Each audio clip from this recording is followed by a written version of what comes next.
As the Seer of Light, Rose is supposed to play the rain and contend with her denizen, Cetus, who ate all the fish in the land of light and rain. But having learned that her session is barren and can't be completed as intended, Rose rejects her scripted quest. She starts tearing her land apart with dark magic, looking for a way to do something more important, something that the gods of the Furthest Ring have suggested to her.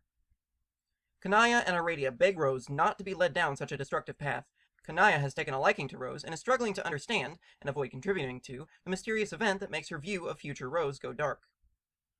Drawing from every available source of information, including an all-knowing puppet who lives in another universe, Rose comes up with a plan to neutralize Bec Noir. The trolls have indicated that Noir is the source of failure and a continuing threat in both sessions. They believe Noir appeared in their Incinesphere after a rift in space called the Scratch banished him from the kids' Incinesphere. This is why Karkat blames the kids for the troll's misfortune. Rose's plan is to create the Scratch and then stop Noir's rampage through the troll session by taking away his power source.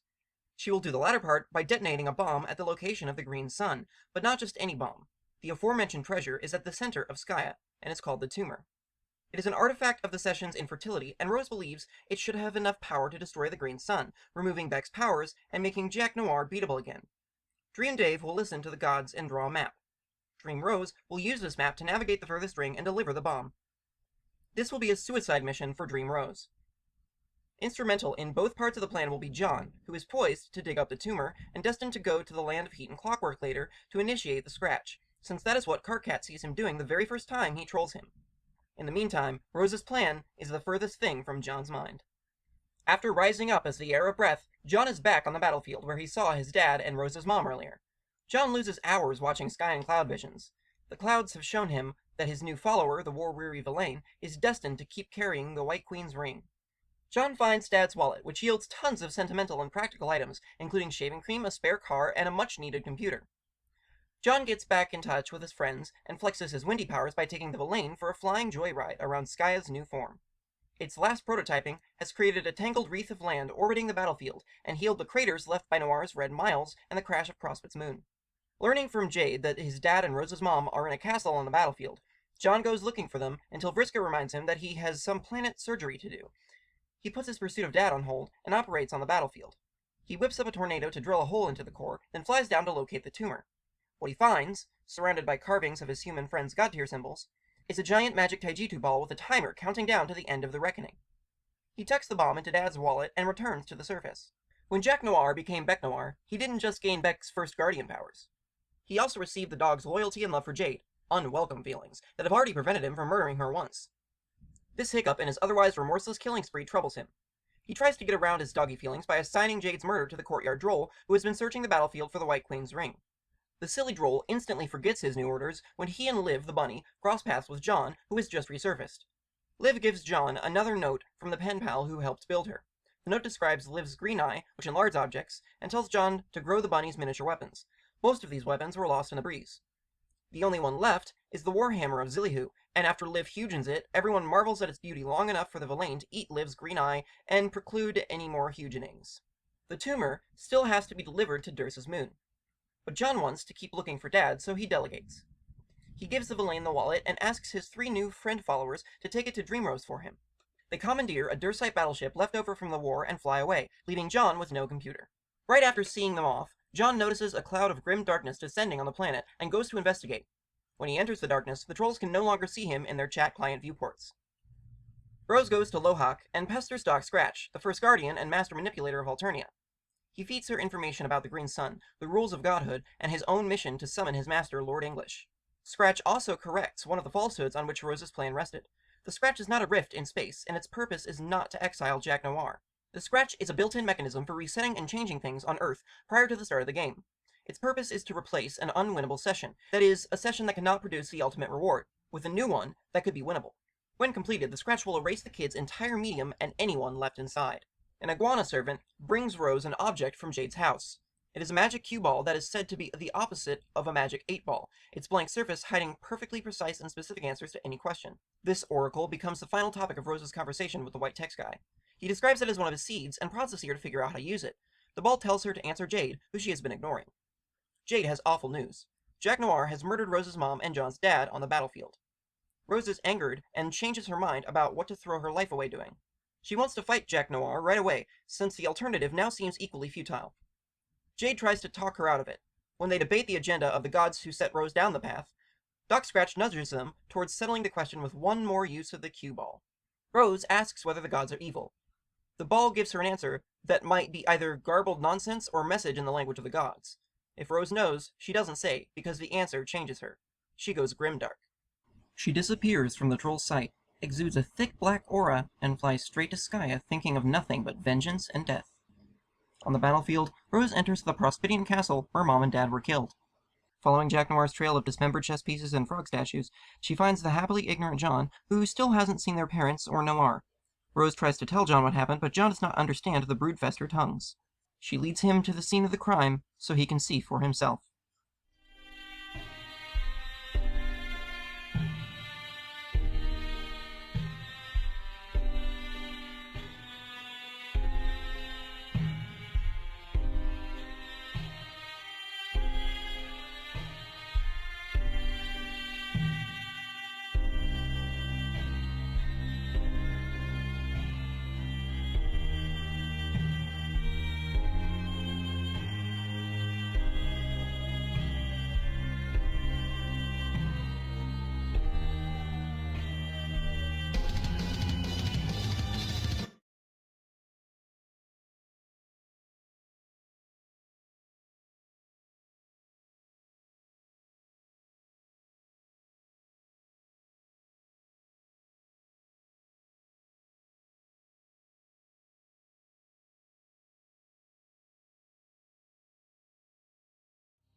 The Seer and the Slayer fight to the death.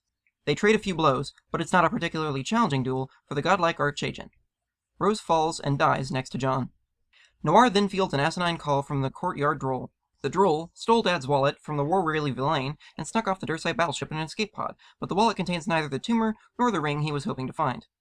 Liv Tyler lifted the tumor out of the wallet while the droll wasn't looking. After pointing out that none of this is relevant to the droll's orders to assassinate Jade, Noir goes to the battleship himself and rips the vessel in half. The villain stays on the broken ship and falls back to Skaya. It enters a Skayan defense portal and exiles him on Earth. Liv Tyler takes an escape pod and flies away to Dursa's moon. Noir goes to Lofaf. God-tier heroes have conditional immortality. They only stay dead if their death is morally significant. If the death is judged neither just, as in comeuppance, nor heroic, as in self-sacrifice, then the hero will soon come back to life. We don't know who judges fallen heroes. There is a clock in Doc Scratch's parlor that indicates or influences the result. It's not clear which. John comes back to life whole and healthy. He finds Rose beside him and gives her a corpse smooch. Dream Rose recovers on Dursa's moon and waits for Liv's arrival. Karkat directs John to prepare for the next stage of Rose's plan. To initiate the scratch, John will need to damage the beat mesa on Lohak by dragging a giant needle across its surface. By this time, Jade has learned that the kids might be able to avoid being erased by the scratch and might even meet up with the trolls afterward. She has persuaded Karkat to help out with the plan. When Jade entered, the dormant volcano inside her house came to the meeting with her. One of Jade's tasks is to stoke the forge, to make the volcano active, which will thaw out Jade's land so she can collect the frogs she paradoxified. Jade wakes her denizen Echidna and stokes the forge. These events happen off-screen, and it's unclear whether they are related. Dave visits Jade on Lofaf to help her find frogs in the thaw. Jack Noir butts in on their expedition, and they fight. Noir riddles Dave with Jade's own bullets. Dave dies, and Jade is forced to save him with a kiss. Dave saw this happen in an earlier time travel loop, but decided that averting his death wasn't worth spawning another doomed timeline. Jade's corpse smooch revives Dream Dave on Dursa's moon. After killing Dave, Jack Noir follows Jade around for the rest of the session, still unable to harm her thanks to the loyalty he inherited from Beck. Jade visits Echidna twice. First, to ask the Mother of Monsters for one of her huge quills, which John needs to scratch the beat mesa, and then to get help breeding the Genesis frog in time. When heroes meet their denizens, they must make a fateful choice. In return for helping with the frogs, Echidna binds the Witch of Space to a promise that sounds impossible. When Jade escapes the scratch, she must bring all the denizens and all their lands with her. For her end on the bargain, Echidna helps Jade recall an old memory. As a child, Jade was sleepwalking around the lagoon and found an unusual frog that died when she picked it up. This frog's paradox slime is the final ingredient that Jade needs to complete the Genesis frog genome. She paradoxifies it, adds its genes to the sequence, and spawns the tadpole that will become the Speaker of the Vast Croak if she can find a more fertile Skya to nurture it. Seeing Jade finish her tadpole, Karkat reflects on his mistakes. Suburb is how universes procreate. A successful session produces a new universe for the players to claim as their ultimate reward. When Karkat and Kanaya spawned the frog that contained the kids' universe, they were in such a rush that its genome was incomplete, and it had a malignant defect. Karkat identifies Bec Noir as the embodiment of this defect, an agent empowered to render its host sterile, escape the host, and destroy it from the outside. Karkat blames himself for Noir's rise. With the forge lit, Dave's denizen Hephaestus is able to repair something for the hero who seeks him out. This hero is not exactly Dave. Dave Sprite was badly injured when he and Bro fought Jack Noir and lost. Sometime later, seeing Dave neglect his personal quest as the Knight of Time, Dave Sprite decides to do as much as he can in Dave's place, starting with Kaledfulch. The broken bird takes the sword to Hephaestus, who offers to fix one of them. Dave Sprite chooses the sword, and Hephaestus fashions it into a new one, the Royal Derringer. Having done his part, Dave Sprite flies to Skya to spend the rest of the reckoning with Jade Sprite. The meteors from the Veil have overwhelmed Skya's defense portals and begun to strike the battlefield. Jade Sprite sends the Derringer away to Durst. Nana Sprite is also on the battlefield. She uses her son's PDA to talk to his acquaintance, screen name Fedora Freak, who is dying in a different session. She tells him a story about her adoptive mother, the cruel alien Betty Crocker. Liv Tyler delivers the tumor to Dream Rose and Dream Dave, who argue over the rights to the suicide mission. While they are discussing how to pilot Durst's moon into the furthest ring, the Derringer arrives embedded in the ground. Once again, Dave snaps the sword from the stone. He uses the broken Derringer to sever the chain of Durst, freeing the moon from its orbit. He's about to fly the moon away when Rose zonks him with a Sports Ways Yarnbonk. The Horror Terrors granted Fairy's wish by making the furthest ring into an afterlife for heroes on their dream cells. The moon's flight into the furthest ring crosses the dream bubble where Dave is dreaming. Rose plays along with Dave's reenactment of the events until he realizes that she took the mission from him. After talking it out, they are jumped by the menacing draconian dignitary. The dignitary spears Dave's dream projection, making him wake up on Durst. Knowing that Rose is in danger, he flies out in pursuit of Durst's moon, which is by now a speck in the void. The Questant has a key that flips certain switches in the command stations. After coronating the Mendicant, the Questant finds a switch on a half-buried fragment of a station behind the Frog Temple. When she flips this switch, fragments fly together from all over the Earth and assemble the Beckhead Station. This station falls on the temple from above and rests on the shoulders of the headless frog icon. The Vagabond finally realizes the boy he met on the battlefield is the same one he was commanding recently. Returning to the Cork Station to view John's progress, the Vagabond and his Firefly find John on the rock in the sea. They watch John make the breeze happen, find his quest bed, and die on it. Then the console goes dark and the Vagabond has no more access to John. When he was on the battlefield, he saw John rise up, but he doesn't know how these events are related or the order in which they happened. He thinks that John has died for good and his work as an exile is over, but he can't leave the Cork Station just yet. While issuing some forceful commands, he pressed the caps lock key.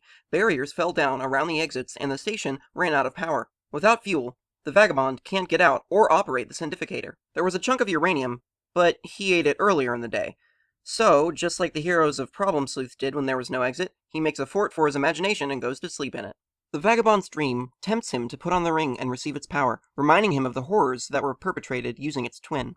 The dream ends with a weird bug that resembles Vriska telling him not to bother with vengeance. She wishes to fight the Sovereign Slayer herself. Flying out through a small gap to get help, Serenity finds the Questant teaching the new monarch her royal duties. The Scintificator in the Cork Station sends things back to the Incinisphere they came from, but it can also be set to send things outside of the kid's universe, that is, to the Troll Incinisphere. Using the Scintificator, the monarch will be able to lead the exiles to a new land. But first, they must wait for one more wanderer to arrive. The White King exiled himself and became a Writ Keeper. When he comes out of the Lotus Capsule, they will all leave the universe together.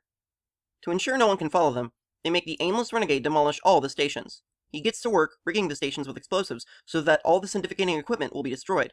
While preparing the Beckhead Station, the renegade enters it and finds a console monitoring Dave's progress in the medium. He finds Dave mourning his dead bro and talking to Terezi about justice. The renegade commands Dave for a short while, and then goes back to his bombs. Everything is set to blow when the monarch sees a tendril of super deadly red shit appear in the sky above them. If you like the summary, links in the description. If you like the video, go ahead and click like and subscribe, and I'll see you guys in the next video.